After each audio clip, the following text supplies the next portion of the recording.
नमस्कार, मैं आपके साथ शबनम। 2 राज्यों में चुनाव हो रहे हैं और 2 राज्यों में चुनाव होने वाले हैं। जिन 2 राज्यों में चुनाव हो रहे हैं वो राज्य हैं हरियाणा और कश्मीर, और जिन 2 राज्यों में चुनाव होने वाले हैं वो राज्य हैं महाराष्ट्र और झारखंड। अब इसी की चर्चा हो रही है, एक रिपोर्ट देखिए।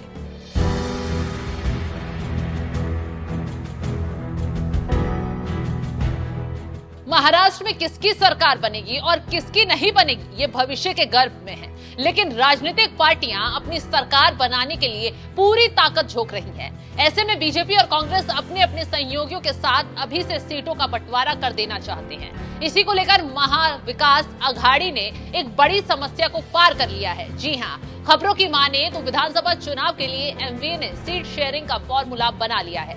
सूत्रों की माने तो राज्य की 288 सदस्यों वाली विधानसभा में कांग्रेस और शिवसेना उद्धव ठाकरे बराबर सीटों पर चुनाव लड़ेगी, जबकि शरद पवार की एनसीपी को 84 सीटें दी गई हैं। 4 सीटें गठबंधन में शामिल होने वाले संभावित छोटे दलों के लिए रिजर्व रखी गई हैं। तो आप समझ सकते हैं कि कैसे बीजेपी गठबंधन को हराने के लिए महाविकास अघाड़ी काम कर रही है। अब उसी कड़ी में एक और बड़ी खबर आ रही है। कहा जा रहा है कि जो मुख्यमंत्री को लेकर विवाद था वो अब खत्म होता जा रहा है। जी हाँ, इस समय सोशल मीडिया पर महाराष्ट्र के राजनीतिक गलियारों में एक खबर चर्चा में है और कहा जा रहा है कि इस बार महाराष्ट्र को महिला सीएम मिलने वाला है, और वो महिला कोई और नहीं बल्कि उद्धव ठाकरे की पत्नी रश्मि ठाकरे हैं।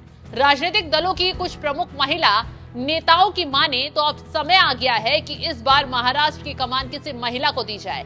इसी बीच रश्मि ठाकरे को सीएम चेहरे रिप्रेजेंट किया जा रहा है। इससे आप समझ सकते हैं कि कैसे उद्धव की पत्नी इस बार फिर चर्चा में है।